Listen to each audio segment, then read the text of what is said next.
Okay. What would you say, or how do you think you would react if one day you realized that all of the information that pertained to your life for like the last 3, 4, 5, 6 months had been tinkered with, not to the point that it was noticeable, but just to the point at which you get an inflection event where suddenly everything starts going haywire and crappy and all off the rails? And it's kind of too, because it's been so long, you don't know when it started, you don't know how it's happened, you don't know how broad the extent of it is. You have no idea how or where to fix it from, or yeah, how would you do? I mean, it feel familiar. I feel like that was most of my 20s. Fair enough. Okay. Yeah. All right. I'd be like, this Uh, again? What did I do? Oh, no. yeah. Because I couldn't get to sleep tonight. Get to sleep tonight and being I having believe in premonition. you. I believe in you, man. I think you can. Something's gonna have to happen because yeah, I didn't get my head down until like 2 last night, and I was just That I've sucks. paid for it today. Yeah. I was wide awake. So I started reading this. It's in my inbox. It's a newsletter from a guy called Matt Stoller, and it's predominantly about um, monopolies and antitrust sort of stuff.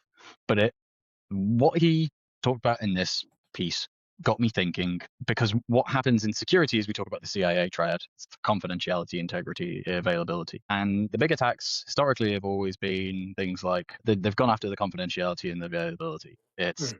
we'll steal your data and we'll leak it. Well, there's the confidentiality out of the window. Or we'll steal all the card data and we'll use it for fraud. Again, confidentiality. Or in the case of ransomware, it's we will encrypt all your data so you can't use it, and that hampers the availability of it. Or we'll DDoS you, we'll take down your systems, and then you can't use it. And again, it's the availability. I'm not in the business of making predictions because I think it's kind of like a fool's game. You know, for one, the stock clock is right twice a day. All those predictions that the Simpsons made, there's enough storylines that they've done that some are bound to come true. It's not clairvoyance on the writer's part. Lizard people. But what if I wouldn't be surprised if the next kind of attack category was let's go and screw with the integrity of your data, with what it actually says, to the extent, and use that as the threat, and use that as the way of saying, hey, look, we've already done a little bit of this, and if you don't cough up, we're going to carry on doing it. And even then, actually, even if they don't do it, even if they're not doing it, there's the bluff factor. What Sure. if they have done it now? You've got to, if you're a big company, you got to get an army of people to go investigating away. And as we know from, I forget which sort of adage or razor or law, whatever it is, but it's, the amount of effort that it takes to disprove bullshit is at least an order of magnitude more than to create said bullshit. Hmm. So just so much wasted time and productivity. But yeah, that was what had me thinking of last night. So that's going to be the topic of today's show. So I could see why you didn't sleep. actually, it was this thought that got me, it kind of put my mind at peace and allowed me to go to sleep. It was weird. That's scary. Yeah. Yeah, both angles of it. Anyway, let's go ahead and roll the credit.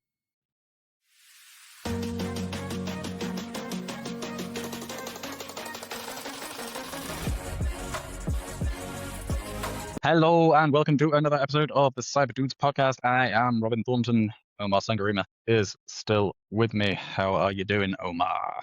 Still with you. That's as much as I can say right now. How about you, man? A harrowing first 6 weeks to the year. Yeah, all right. Like I said, tired, and I don't know. I emailed you earlier today. I was thinking like, oh, what do we do for today's recording? And I'd kind of considered it just be a continuation from last time, which to a certain extent it kind of is, but it's levered off that thing that I was reading last night. So the newsletter itself, Matt Stoller's he's a former congressional staffer, I think, but he's now kind of, so he's probably some manner of lawyer. But he writes this, just everyone in on the Hill in the capitals, all lawyers. But so he writes this Substack newsletter, and it is all about like monopoly type stuff. And this one was Monopoly Roundup, 2 trillion collapse of Bitcoin and terrible software companies. His intro about the Bitcoin stuff is relatively brief.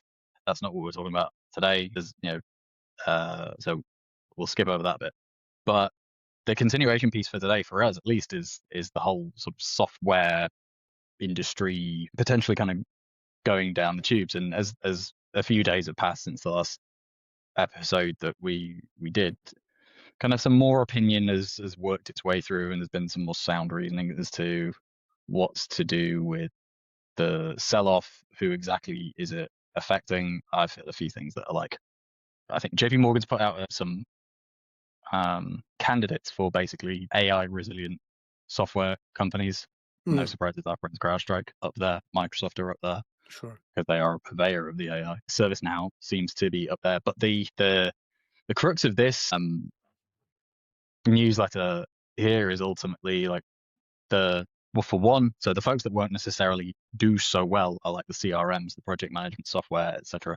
Basically, the things that the companies that provide software that's essentially just like an extension of a person, just provides organization and rigor to things and kind of manages the data.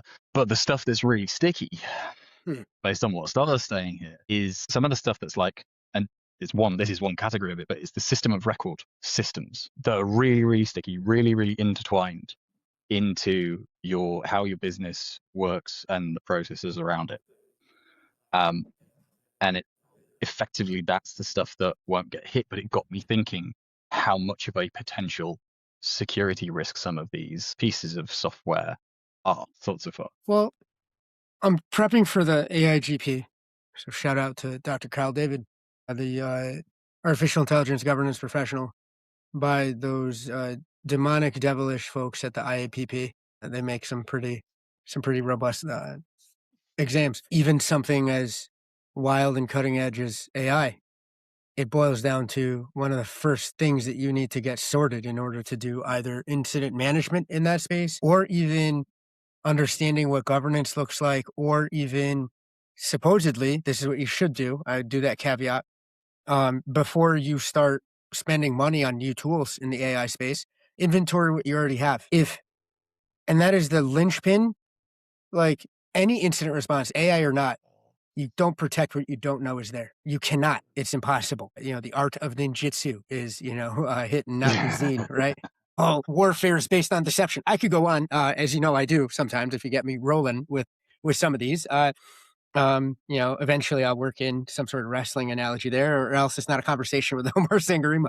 But it's the basis for anything you need to do in a logical space. Now, if you're able to tell me, which I think is what you're hinting at and what the article did, I love this article. You told me, read it if you can. I was like, listen, my homie said so. I'm gonna. Great stuff. You start. I think the foundation starts to fray. If I can't depend on, not only it's one thing to say, and I'm not saying that that's the case here. I'm just saying in general, IT people are gonna hear me when I say this. You know, your asset inventory is going to be at best 70 to 80% accurate anyway. If you drop that number down to question mark, right? Like the dreaded question mark when you see it in a video game or something, like, oh, what's that enemy level? And it's just a skull, and you're like, fuck, I got to get out of here. I'm in the wrong area. Oh no, I wandered into something crazy. You If you drop that and there's no foundation there, Robin, the fucking game is lost before you even started. See, it's funny, you came at this a slightly different angle that I did. So it's going to be interesting to kind of tease this out. Well, so first I want to lay some of the context for all of this. I actually found the way that Stoller started this off as to be pretty funny, because so he says effectively, the US, at least in the late 20th century, early 20th, the US has built an enormous slice of its wealth pie off the back of software, because the marginal gain of selling software is zilch once you've created it and packaged it.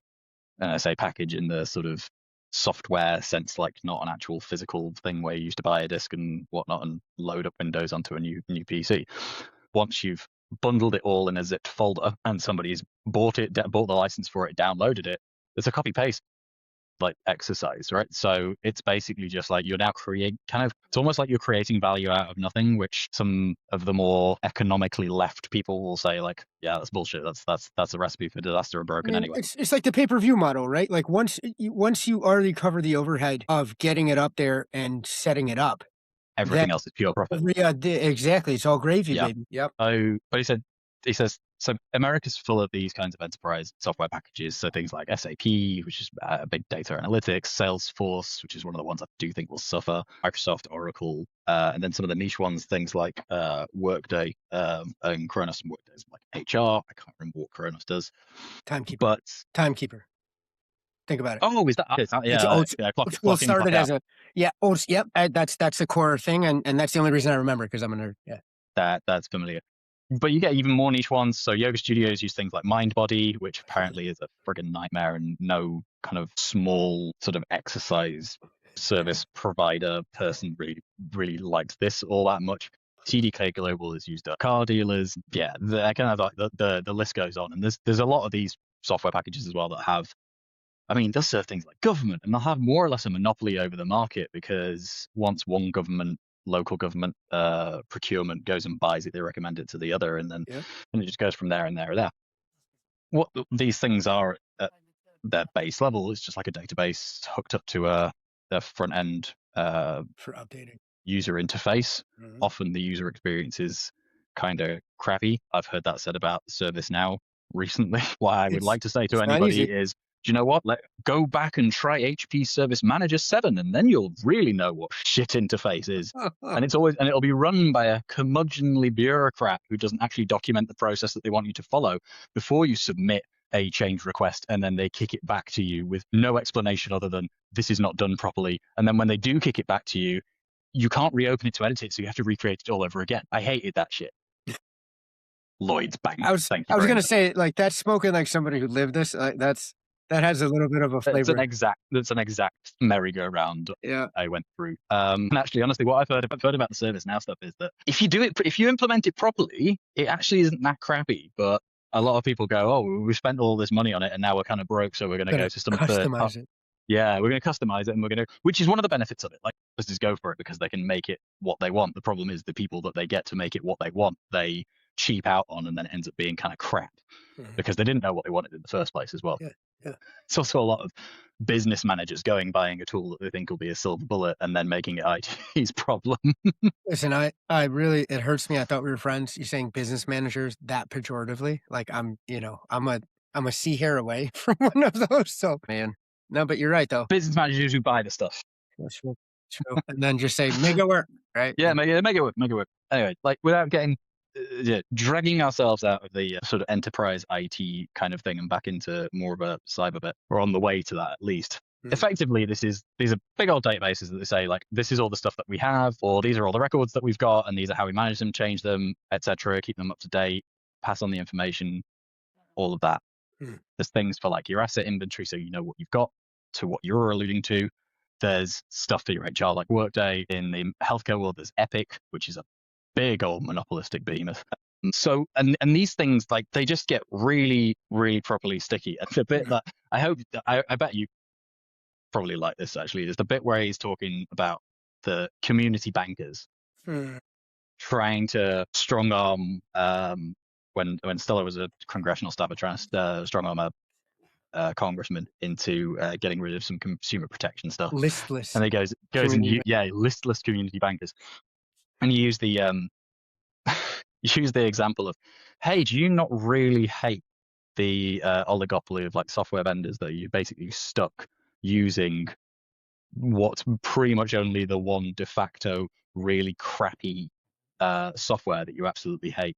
And they all go, oh god, yeah, it's expensive, it's terrible, I hate it. Be like, yeah, see, now you lobbying for removing consumer protection laws, do you understand what you're doing there? And he doesn't say it, but it's very much like, if you know what you're reading, you're there like, haha, they're getting a taste of their own medicine. It must have been a fine meeting to observe. Oh, I'd Right? have just Like, loved to have been a fly on the wall on yeah, that one. same here.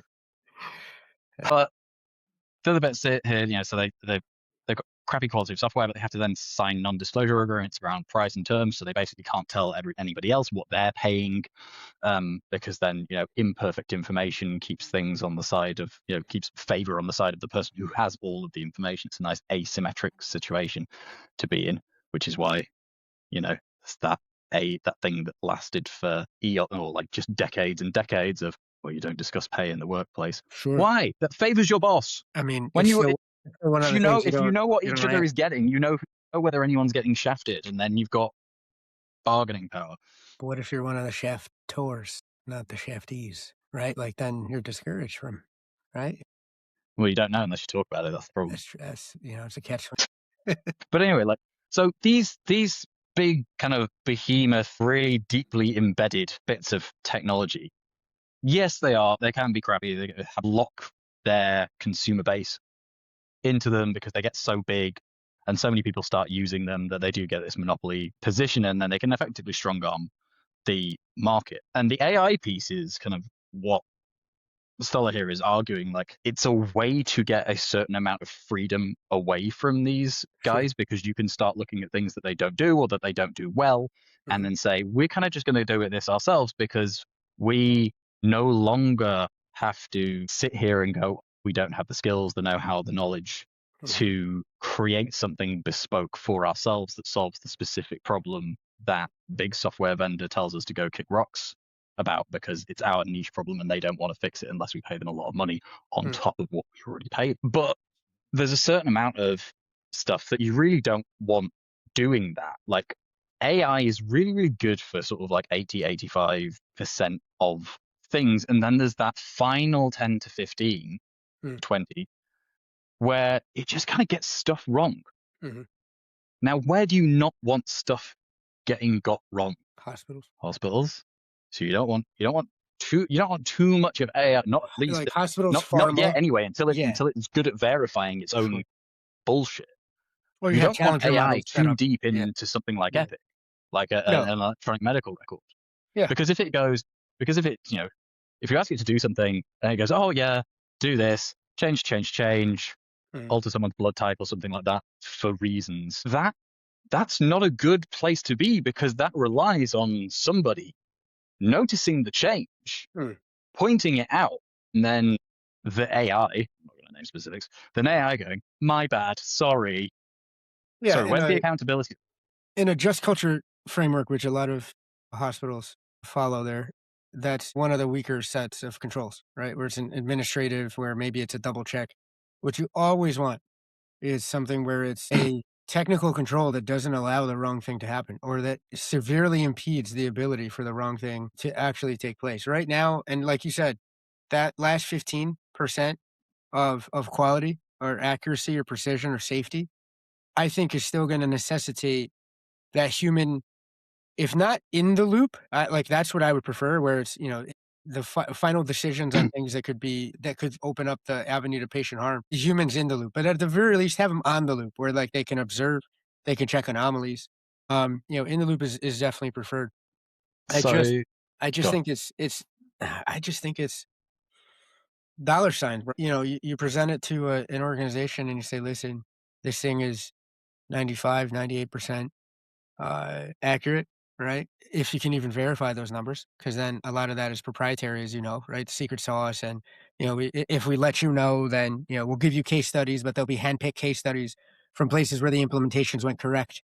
It's all dog and pony show there. But even then, you're running into the very real issue of, okay, so what sort of monetary value are you going to put on that final 5% or the final 3% or 2% where people are getting hurt, right? Do you well, go see, the actuary route? this is it. Like, at the moment, at the very least, at the moment, I wouldn't. I'd say the Huh, same thing. I And agree. if you recall from from what Stoller outlined here, is that there's certain industries where you kind of just want the dumb process machine, Sure. Yeah. the dumb data processor to process the data and nothing more, and not actually decision it. Because if you consider, a person, they have a user login account, they hopefully only have the one that is attributed to them, it's Mm, tied to them, it's auditable and traceable. mhm, There's only so much stuff that they can do in one go. mm, Now you give that to an AI, or God forbid some malicious code that can do that at scale. And if sure. it's done so minute, from the malicious perspective, if it's done so minutely that nobody actually notices, and Mhm, that it doesn't show up in anomaly records, mm, because there's so much other stuff going out mm, in the ecosystem, that drift over time, how long does it take you to notice it? How much damage does it actually do in the meantime? mm, How do you go about fixing it if you don't know when it started in the first place? How far back do you go for your backups? mm, How much disruption does having to restore from those backups that are 6 months ago end up causing you? Because time has passed, the world has moved, things have changed, but mhm, your data hasn't, or at least, well, it has, but the data that has changed with time is all objectively wrong Mm, anyway. And the same, so we talked about that as healthcare. The same goes for banking. sure. When you check in the morning, when you check your banking app in the morning, you want the money to be the same as it was last night Or you got to talk to your partner. or more. Yeah. But if it's, you want what you want it to be explainable. Explainable. That's the thing. I think one of the things that I'm seeing now, and folks are starting to understand, is that the implementation of these types of systems, while they're definitely going to save money in some areas, potentially, and just to speak of it, right? Like, I'm not siding on one side of this or the other, but you're going to cut some jobs here and there, right? Like that's part of the value prop, right? Anyone who tells you otherwise is lying to you or wants to slip one by you. But there's going to be added costs on the other side of the governance end because the stuff you're mentioning, if you're checking for model decay, if you're checking for data drift, if you're using good challenger models to go back and make sure that your prod model is up to snuff, that's not that's not I don't think that right now that's something that itself is automatable. Right? It'd be pretty meta to go, listen, I'm gonna have one AI watch my other AI. Although in some use cases that's actually exactly what's occurring. But then it's like, Well, so AI is all the way I down. Like, what are you doing? Yeah. read, I read a few weeks ago about there's some researchers who got really interested in this, and honestly, I think it's quite alarming that like 3 years down the only 3 years down the pipe has somebody actually started Mm, really kind of digging into this. But it was like this verification model for the AI where it basically exactly. goes and it says, all right, well, I've asked you to go do something. You've gone and found something. Now what I want you to do is take all of that stuff, kind of, it's like wipe the context of what you were asked to do. Mhm, Take the stuff that you've just found or made up, possibly, mhm, and go out and verify whether that is like true. Compare it against real sources that you can find, sure. verify whether that's true. Yeah, go to ground And truth and then then make sure it where is. you find whatever it is that you find, if stuff is false, then call that out as false, etc. Say what's right and wrong, and yada yada yada. And then after that, and I'm probably getting this slightly wrong, but it's the basic crux of it is the multiple, it's like blind rounds of verification where the past context isn't known. You're only working with your output that you, or as the AI, it's only working with the output that it just generated. So it takes its compare and contrast and Mhm. then that's run back against the original request as to go, oh yeah, this actually satisfied the request. And here where I lied, I now have to go and find new information because I was a dirty little bullshitter the first time round and I don't feel sorry about it because I'm a robot. I'm just a other thing. I'm just a naughty robot, and nobody can stop me. Like, Just a naughty robot. I'm just a naughty, transvestite robot, a sweet transvestite. Anyway, shout out to Rocky Horror. But what's making the cynic in me come out here is, yeah, we're gonna start doing this for AI. When this type of hygiene stuff, we're not doing it before the age of AI. Like, good luck. Oh yeah, no. We're just gonna do bad stuff faster. Like, that's really what makes me But nervous. that's the problem. It Mhm. is all just doing bad stuff faster. Like it's Honestly, man. it's it's total. It seems like the world has kind of forgotten that alongside quantity is also another option that's called quality. Sure. It's Absolutely. just like, oh yeah, let's it's like fucking Soviet Russia. Sure.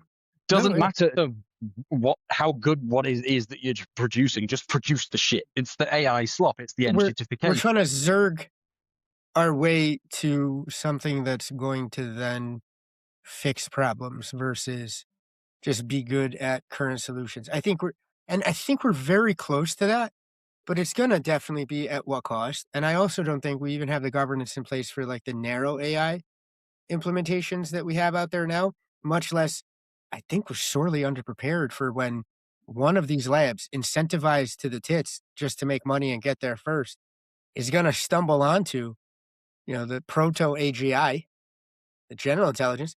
The fuck is gonna Oh, be you say there? proto, and I start thinking the expanse and that blue proto molecule thing.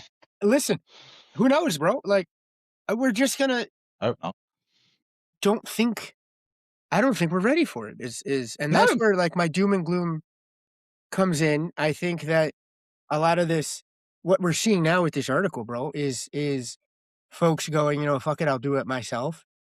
and then that's just going to lead to a host of the place I think you thought I was going to go was going to be the supply chain attacks. I think where you're then just introducing potentially like a cascading, chain of craziness, right? Because then it's like Uh, in-house developers are going to be vibe coding this garbage. It's going to do what you want it to do. It's going to mm. replace those monoliths, but at what cost?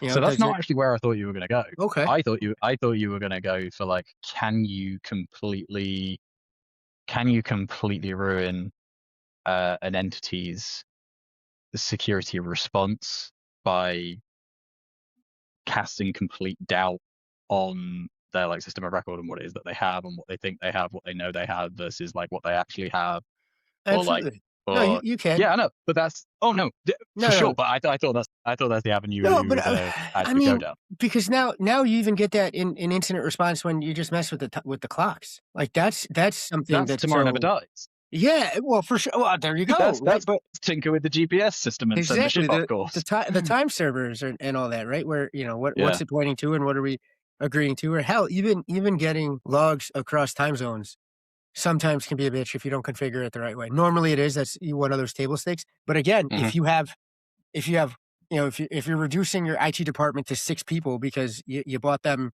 400 agents to work under Yeah. them, you're gonna run into again, like we're strapping ourselves to jetpacks and we haven't figured out hand gliders. Like that's where I think we're at with this technology. And of course, at the end of even the jetpack or the hand glider scenario is a giant dollar.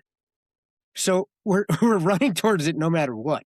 So I was saying this like, earlier today with someone, which is effectively their argument was it's going to take a big crisis for some meaningful move on cybersecurity legislation. Because one of my arguments was this problem, the whole vibe coding problem, is going to be a massive issue until there's some centralized push or compelling framework framework that compels security to be installed as like a default. Like you can't publish a vibe coded app without it having been run through basic like Code scanning. Yeah, secure exactly. secure For sure. code scan, security hardening 100%. tests, etc., etc., etc. Yeah. Yeah. Like make sure it's at least fucking like not susceptible to injection attacks and cross-site scripting stuff. Yeah. No, you're gonna run into this until honestly, you know what's gonna happen? It's gonna take a winter in the East Coast where nobody has heat. I don't even think that.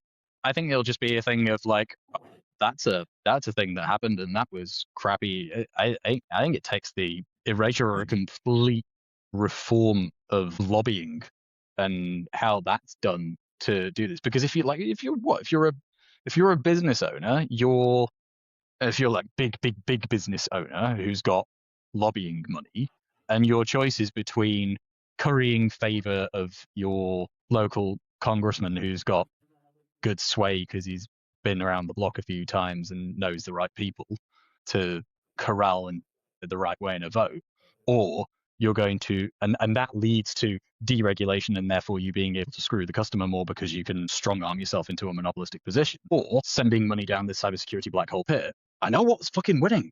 Well, yeah, it's what's winning. It's not seen as a competitive advantage, I think. But again, I go back to it's gonna take something where like a town's water supply is No, vested again, with even then, or I don't see that happening. I think lobbying would just win out.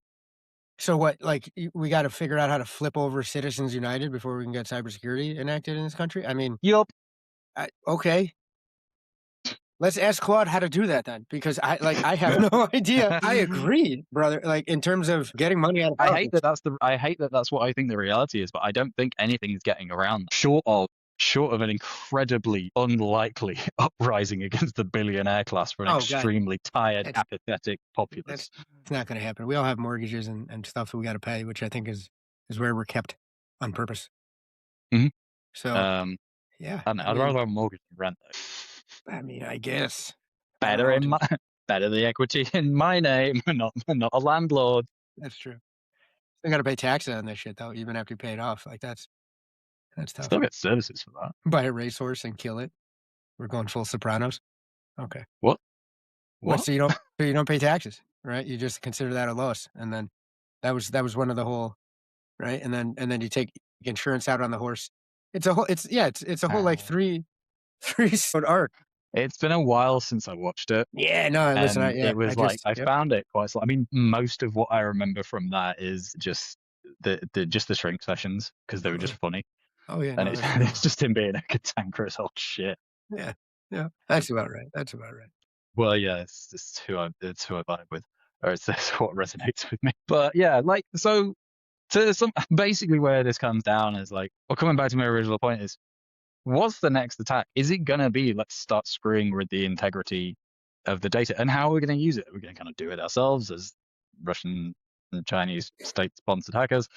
Is it going to be the AIs? Are we going to have a situation where, like a friggin' malt book scenario, the AIs just decide to go off and do what they want to do and be, if uh, be no more controllable than an unruly, rebellious teenager? I mean, I think the thing that kept popping up to me would be like, okay, this is then just going to need like an AI powered Stuxnet to I think then announce. Oh I god, think that's terrifying. well, but think about it, right? It's sort of the same kind of the same long fuse scenario that you're mentioning, right? Where you just tinker with physical aspect of a system slightly Oh yeah, enough yeah, yeah. over Yeah, it's completely, time, yeah, it's and completely then suddenly the centrifuges are blowing up, and the homeboys over there don't can't make big boom bad. booms for at least a couple years, right? And then they're like, you know what? Forget this. We're gonna bury this I just 10, thought I 10 was getting a miles. date with my dream woman, Hey, listen, and, I mean, and now the Ayatollah is going to have my head, yeah, literally. it's gonna burn me at the stake. Oh man, that's right. That's quite the roller coaster of a week. I gotta say, right? You think you're, and then the expectation and the letdown, right? As it always is. Yes, I'm But getting some with a 9.5 out of 10. Head yes, off. it just stuck. So it's I think the the iconic situation would have to be something along those lines. And to your point, Robin, I think it would have to be done by a semi-autonomous kind of agent. Which, if we go, let's go down the geopolitics rabbit hole for a little bit. That's a perfect sort of scenario for kind of a rogue or offensive actor because listen, you could always say the AI just went rogue. It's The plausible AI, deniability in it. right? Yeah, Exactly. The AI it's just, quite sophisticated, so you gotta have means, like lots yeah, of means. of course. Yep. And then you could always say that the thing just took it upon itself. Oh man, I made it too smart, right? At that point. And then so if there's ever, I mean, and then you just combine this with stuff I'm hearing in the news, but we're going to build AI satellites. And then you also have Russia like actively using offensive satellites to eavesdrop on other satellites because most satellite communication is unencrypted. Brother, I do prefer that to Goldeneye, I have to say. I mean, listen, I love the reference and so forth. I don't It's want just Misha. I don't want Misha and Petya knocking out all the electrics. listen, but we're getting to a point where I think a lot of this is so concentrated, and the monopolistic angle of this by Stoller wasn't lost on me, right? Because I'm a big fan of I think it was what Tim Wu, like he did a couple books in terms of antitrust and what the consolidation of all those means into just a few pockets can play out here, and I think we're seeing it, right? Because those were about 10 years ago, where you put pen to paper there, but you do that, and then you set up an AI moat where you're just too big to fail, and you're too big to assault, Mm. and you have the means, like you said, to then produce autonomous agents that are doing your nefarious bidding, and here we are. Like this is the genie's out of the Yeah, bottle. That's what gets me. I do think like I think going back to the whole Epic and the banking software and the accounting software type thing, where it's literally just like number crunching. I don't know if you've ever actually. No, I know you probably will have like ask one of the LLMs, one of the main broad LLMs to do some number stuff, either Sure. like count or add Yeah. up and stuff like that. And it can't do it because it's working on language, not logic and Mhm, maths. It's the mhm. whole how many R's in strawberry, and it keeps saying two for some reason because it's an idiot. Maybe it has a speech impediment, man. Maybe it was trained by somebody. Strawberry. Starberry.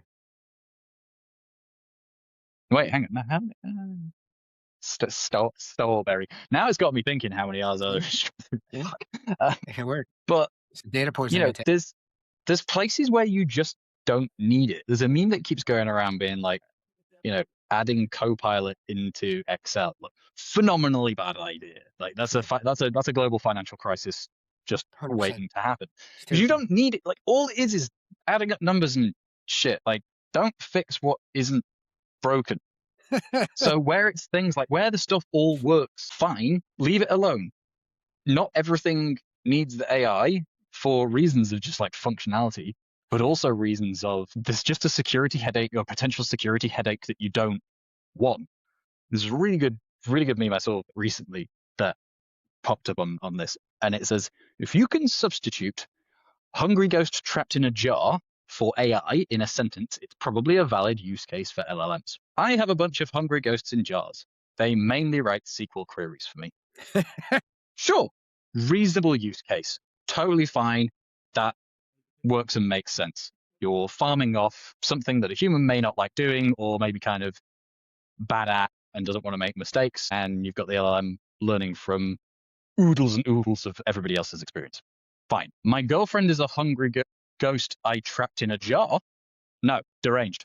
Absolutely deranged. Hey, listen. All right, Ed, I don't want you to kink shame. AIs are not girlfriends, not substitute for human interaction. Don't get me down this path, because like, would I rather them incels talk to AI girlfriends and at least then not shoot places up? Because I don't know. That's something I've struggled with mentally. Like where because I'm with you, right? Joaquin Phoenix taught me about all that a couple years ago. It's a solution, probably not the best solution. I mean, I always err on the side of take a shower and go to the gym, right? You know, I think that'll help a little bit of that angle, right? But I don't know. There's a loneliness epidemic out there, Robin. It worries me. This is true. Well, that's nice and macabre. Yay. Basically, AI girlfriends stopping mass shootings. Yeah, that's what we're ending on. There we go. Great. The question that we have not answered. No, I want to answer something else. The question that we've not answered is, will the next attack be screwing with the quality of everybody's data? Absolutely don't know. Maybe I've accidentally given somebody some ideas. If so, sorry. Yeah. There and goes then Taiwan. Also, shit. And then if you could get hungry ghosts in a jar doing something for you, then fine. Get the AI to do it. If it's a love interest you're after, hungry ghosts in a jar, probably not. What are they hungry for, though? Right. I'm just asking. The inquiring minds want to know. We'll see you next episode. We've piled up a couple in succession, backfilled a couple of these because I'm going on holiday. But yeah, we'll see you in a couple of weeks. Bye. And stay cyber safe. Adios.